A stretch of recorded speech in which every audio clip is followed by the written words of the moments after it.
Now I want to talk about using the properties of equality for multiple step equations. So which means we're going to be using multiplication, division, addition, and subtraction properties in order to get x by itself. So this might require more than one step in order to accomplish this. So for instance, the first one that we'll do here, 4x minus 9 equals 3. I want to get the x by itself, so I'm just going to leave it on the left-hand side of the equation. But everything else I want to move over to the other side.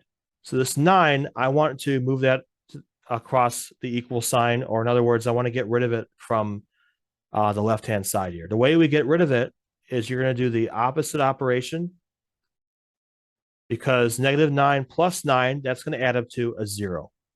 But when you do the one side, you have to do the other side. So we're doing the same thing on both sides. So I get 4x, and that's 0. And then if I add 3 and 9 together, get 12. So now I have 4x equals 12.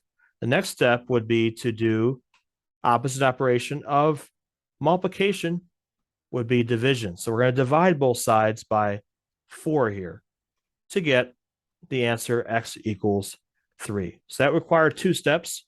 First step, add 9 to both sides. Then the second step, divide both sides by 4. And that would be a way to get x by itself. You want to have a 1x with nothing else after it. That's how you know it's going to be solved. This next one that we'll take a look at, we got the x on the right-hand side, but we're still going to do a similar process. So the 9 is on the right-hand side, negative 9x, but I don't want that 40 to be there anymore. So I'm going to subtract 40 from both sides, because I know that 40 minus 40 will give you a 0. Now 4 minus 40 is negative 36, and that's going to equal negative 9x. All right, so then I need to divide both sides. I need to get rid of the number in front of the x. That's the one we're going to divide by. So I want to divide this by negative 9 and divide this by negative 9. In doing so, the negative 9s are going to cancel out from the right-hand side. You're just going to get a 1x, or we can just write x here for this problem. Negative 36 divided by negative 9 is 4. All right, so we can say that x equals 4 will be the answer.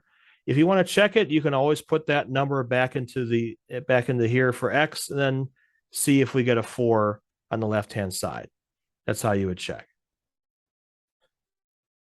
Let's try this next one. We have 2x minus 7 equals negative 17.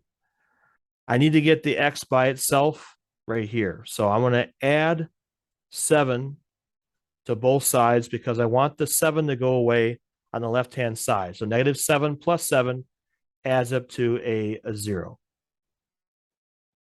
Okay, so then I get a 2x here. These go away.